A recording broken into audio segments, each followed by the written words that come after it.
game against Crystal Palace earlier on in the season at the London Stadium was massive for me. It was a huge, huge game because that was the game that pushed me firmly into the Moyes out camp. And I have been there since, but that was the match that pushed me right into it. For a few games prior, I was suspicious, if you want. I was wondering, I was thinking, do we need to make a change during the World Cup? Can Moyes turn this round? But that was the match where the credit in the bank of Gio ran out for David Moyes. He was now into overdraft, and that was the one that I thought, no, it's time for change. We need to make a change during the World Cup, because I was worried. I was worried about our Premier League campaign. I was worried we were going to get drawn into a relegation battle.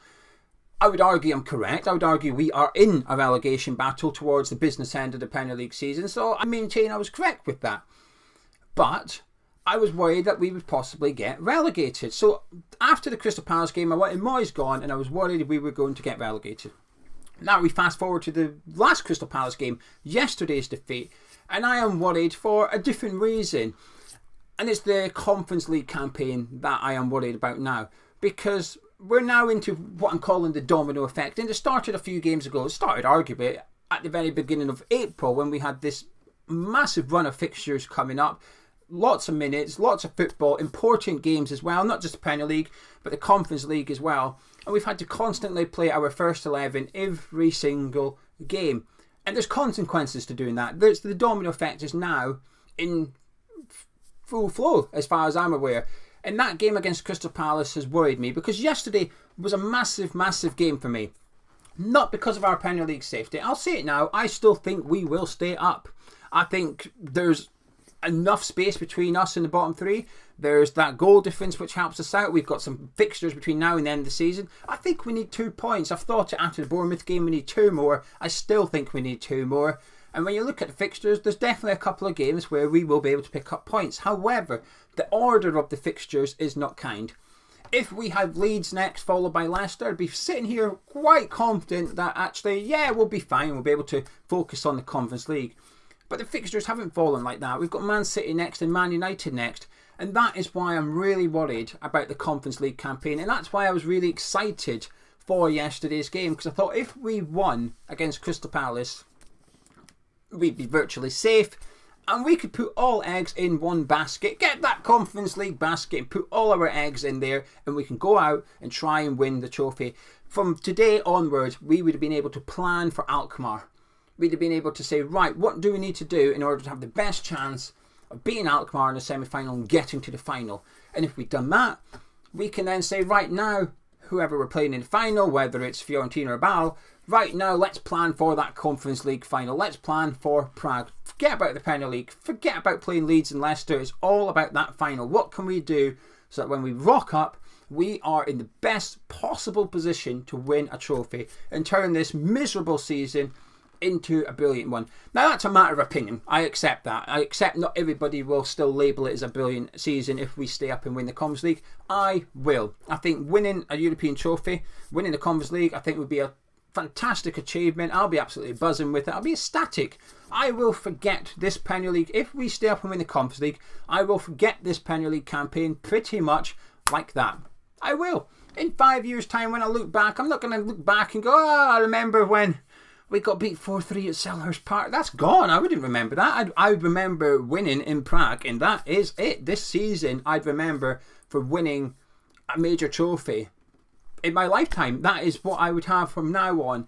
So I was excited for yesterday because it gave us a huge opportunity to try and focus on the Conference League. But because we've lost, I do feel we're in a little bit of a pickle now. Because, like I said, I don't think we'll get relegated. However, as I always say, I reserve the right to change my opinion. When I'm presented with new data, I will reevaluate. So if results go against us today in the Premier League, like it nearly did yesterday, thank you Brentford, Ivan Toney, West Ham's man of the match yesterday, nice last minute winner. I'm not going to lie, I was like, oh, thank God for that. But if results go our way this weekend, we're technically no worse off than we were going into it. But we're also no better off. And that's the issue. We're still there. We're still lingering. We're still needing those couple of points just to make sure that we are safe. So, like I said, I think we'll be fine, but I reserve the right to change my opinion depending on results of other games. This weekend, during the week when we play Manchester City, I will continue to reevaluate on a week-by-week basis. And I think that's the right thing to do. I think that's the fair thing to do. But yesterday I was disappointed. And I strongly believe it's a domino effect of not rotating the squad. And it's not said with hindsight, by the way. I know some people might say, well, hindsight's a wonderful thing, isn't it? But let's reverse a little bit. Now, I understand why Moyes has been playing his first 11 week in, week out. He had to. If we go back to a month ago, when we were coming into the month of April, we were in the bottom 3. We had to play the same 11 week in, week out. We had to get those points. That win against Fulham, that win against Southampton, we needed that. That draw against Arsenal. The win against Bournemouth right up until last week. He's not really had opportunity to rotate. Some might say, yes, he could have done, but I get it. I was never expecting him to give Declan Rice, Antonio, Zuma. No chance was Moyes ever going to give them a rest. And I completely agree with it as well. But I do feel after that Bournemouth game, when you looked at the league table, that's when the first time this season I thought, all right, there's now a small opportunity here to rotate against Liverpool. Get the big guns out. Rest them up. Rest Rice. Like those four players are almost irreplaceable. Zuma, Rice, Bowen and Antonio. Now we can argue that Souček, Paqueta, Soufal, especially at the minute, they're also irreplaceable, but I think those other 4 are the main 4 that are the spine of our team. We don't have a replacement for Antonio. Take Jared Bowen out that team. I am worried about creativity. I'm worried about goals. Declan Rice is irreplaceable at West Ham. Kurt Zouma is our best centre-back by far. I would argue that actually he's the most replaceable of the 4. I think, Kedder and knackered, Kedder and Ogbonna should be fine. But Zuma's a monster when he's fit. Reports this morning that he's out for the rest of the season, which would be a blow. Now, I would just like to make it clear, I don't blame David Moyes' lack of rotation for Kurt Zouma getting injured. I will not put that on his door. Yesterday's injury to Kurt Zouma was just unfortunate. It was an impact injury. He tried to block Ayew's shot, failed. Ayew's follow through. The studs caught him on the ankle, rolled his ankle. It was a nasty one. But that's not fatigue. That's got nothing to do with Kurt Zouma playing too many minutes. And he was someone that was rotated at the start of April. Not so much in the last couple of weeks because he played against Ghent, and I understand why. But at the start of April against the likes of Larnaca, that's when Kurt Zouma was given a bit of a break by Moyes. He's been managed okay by David Moyes, I think. Not so much the other ones. But going into that Liverpool game, and this is the advantage of doing videos, I guess, there was a concern by a lot of West Ham fans. And the reason we've got concern is because we've seen it. We've seen this 12 months ago. If you go back literally 12 months ago, we went to Stamford Bridge just before we played Frankfurt. And Moyes did rotate in that game. And we had one fit centre-back in Craig Dawson. We had to play Creswell and Johnson in a back 3. The game before that we played Burnley. He had to use Vlasic. Vlasic started. He's had to use Arthur Masuaku. On the bench, he didn't want to make subs. He didn't trust those on the bench. He had Kral on the bench. He didn't want to play Kral. Elise was on the bench. He didn't want to play Elise. Ryan Frederick. He didn't want to play Ryan Fredericks. He had a lot of players that he did not want to use 12 months ago. The squad was small. He trusted 13 players. That was it. He was using 13 players.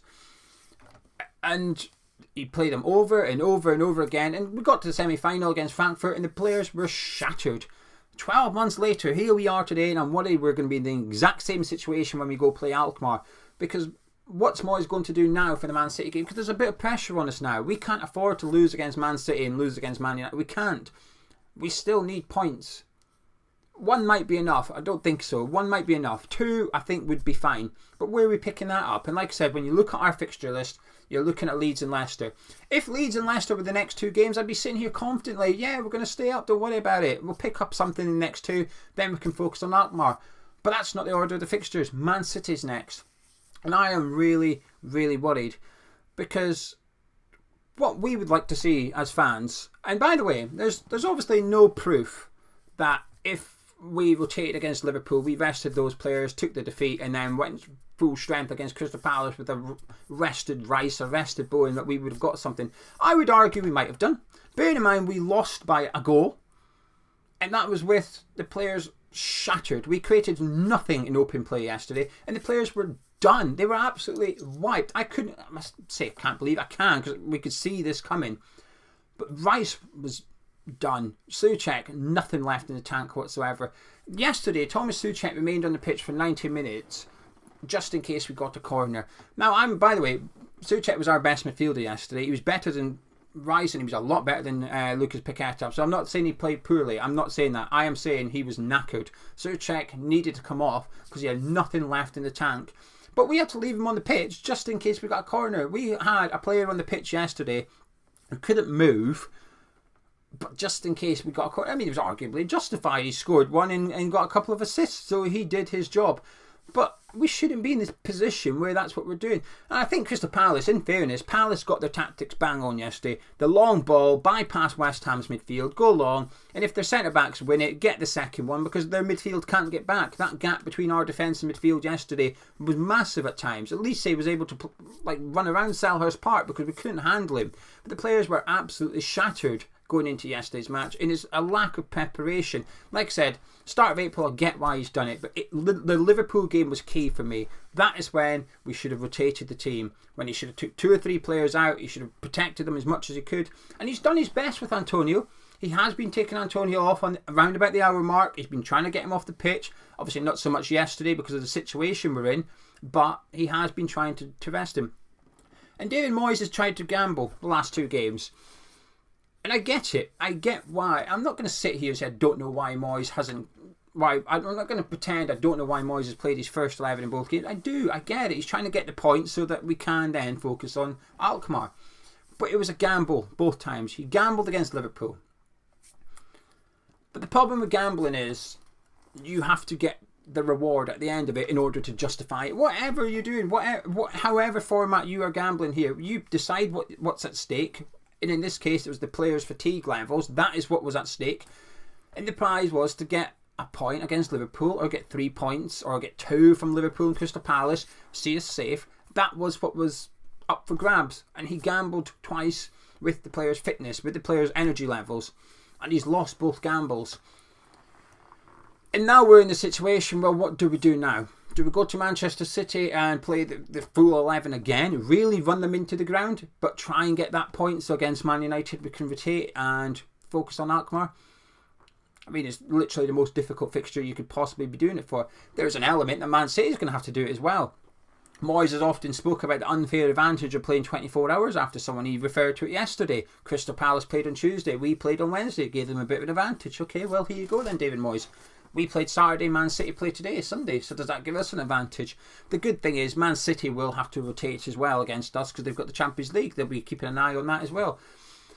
And I don't think they'll go for the throat, City. We saw it against Leicester City, 3-0 up at half-time. Pep made his changes. Haaland's coming off the pitch. We're starting to focus. Fatigue levels, we're going to consider that. And I just feel we're in a bit of a pickle. Like I said yesterday, I do feel we could have got something with a fresher team. I can't prove it though. But one statistic I can give you, and I know people don't like it, but I was having a look at the numbers.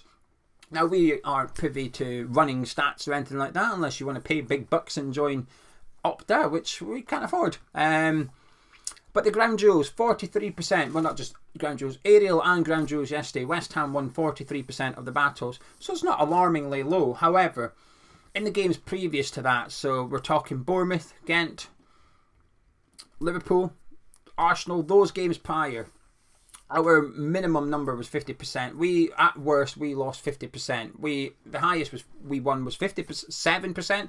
So there's a 14% swing from our best performance to our worst performance, which was yesterday against Crystal Palace. There's been a 7% drop off in winning these duels, whether it's in the ground or on the air. That's the wrong way round, isn't it? In the air or on... That's it. In the air or on the ground, there's a 7% drop-off in yesterday's performance. That, to me, indicates fatigue. That indicates the players are tired. And then there's just what you see watching the game. You can't watch that last 10 minutes and believe that it's not impacting them. It is. Rice was shattered. Souček, shattered. Bowen, done. Antonio had nothing left in the tank by the time he went off. Yesterday's game, he rotated 2 players. We made 2 changes from the Liverpool one. Emerson and Fornals came on.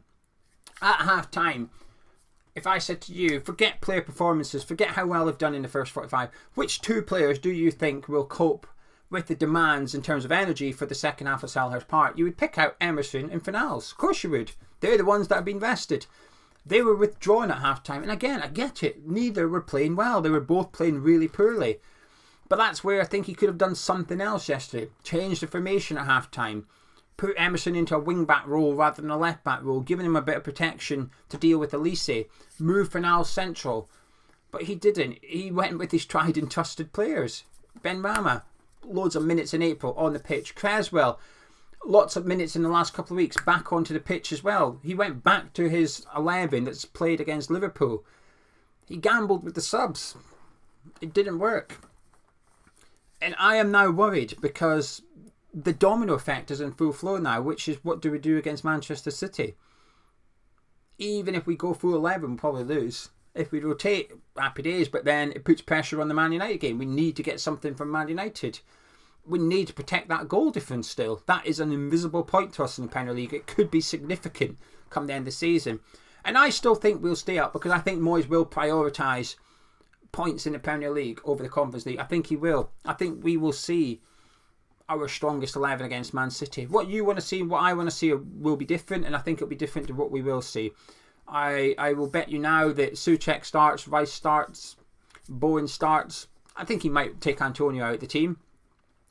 Aguerd will start, Soufal will start. I think those players that need a rest, I think will all start against Man City because he's not using his squad. We've spent 200 million and we're in the same situation as we were 12 months ago, and that's not acceptable.